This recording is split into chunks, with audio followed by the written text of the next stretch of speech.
Epic Conditions, weeknights on the Weather Channel.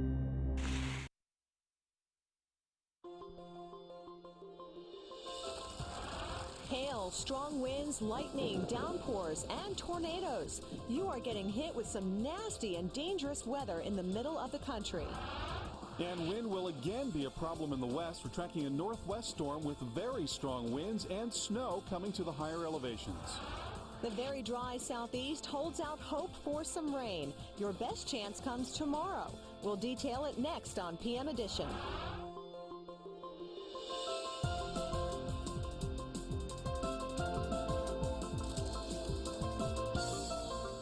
Hello and thanks for joining us for PM Edition on this very busy and stormy evening. We're talking about parts of Kansas, Oklahoma, and Arkansas. Welcome, I'm Kelly Cass. And I'm Carl Parker. We are tracking a vigorous storm that has already produced a couple of tornadoes and 90-mile-an-hour thunderstorm wind. Very serious tornado threat. Let's bring in our severe weather expert, Dr. Greg Forbes. And Greg, we've been watching one storm that is well away from all the action in the middle of the country. What's the latest on that? Yeah, it's up in Indiana. You know, the temperatures up there have gotten into the 80s, and a warm front is forming. The jet stream is over there also. It's very, very isolated. Let's take a look on radar. Tornado warning had been in effect for that. There had been rotation in the clouds. That's up around Owen and Morgan counties near the Paragon area, but the tornado warning has expired. Still, though, could be some hail coming to the south suburbs of Indianapolis over the next hour or so.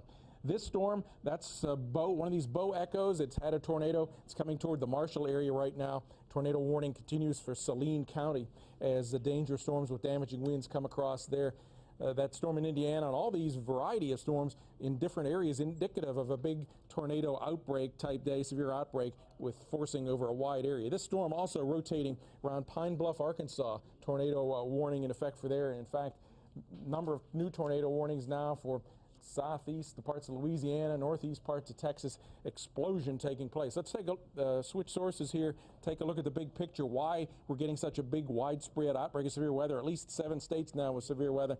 It's a spring-like jet stream pattern above 170 mile per hour within that, and that you can see it goes up into Indiana as well. But most of the action is where this warm, moist air is coming closest to the surface low, cold front or dry line pushing across the region. Everywhere in that southeast winds, we have winds now favorable for tornadoes, and we're beginning to see that. So here's the outlook.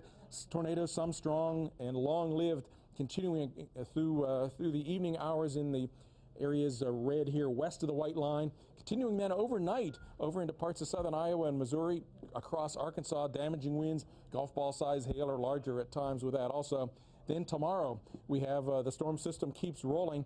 Very likely to be a bit rain in the morning and then a bit of a break, and then afternoon, evening once again, Milwaukee, Chicago, Memphis, Nashville, down into some of the Gulf Coast states, and overnight perhaps all the way into Atlanta, Georgia. So a very dangerous situation tonight, tomorrow night, and even damaging winds for the East Coast on Friday as well. Carl? All right, Greg, thank you so much. And let's talk a little bit about the watch areas now. Tornado watches in effect in eastern Texas and also into Louisiana. If you look very closely there, you see a storm-based warning. That's a tornado warning for a couple of parishes in Louisiana. Livingston, St. Helena Parish includes the city of Greensburg. That cell moving northeast at 30 miles an hour. Also a tornado warning here into the Piney Woods in Texas for Nacogdoches County and Rusk County. That Doppler indicated and moving east at about 30 miles an hour. Now farther northward, we get into more tornado watch areas through much of Arkansas as well as into Oklahoma and right up into Missouri. I'll take the watch areas away and you can see the warnings here. Tornado warning south of Little Rock, another tornado warning here in southeastern parts of Oklahoma.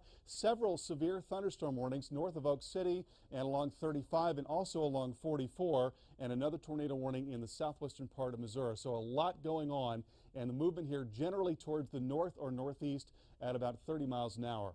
And as we move a little farther northward, you see a severe thunderstorm watch area now into parts of Kansas and Nebraska. There's also a tornado warning here back in the area of low pressure. That for Phillips County, including Phillipsburg, cells moving northeast at 15.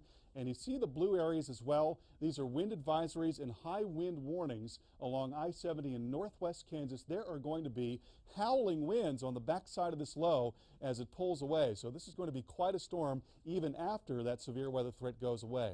More heavy rain coming up through Kansas and Missouri. We've had a few inches there, and we've got scattered showers and storms, and again that strong cell south and west of Indy. Let's talk more about your forecast. Here's Kelly.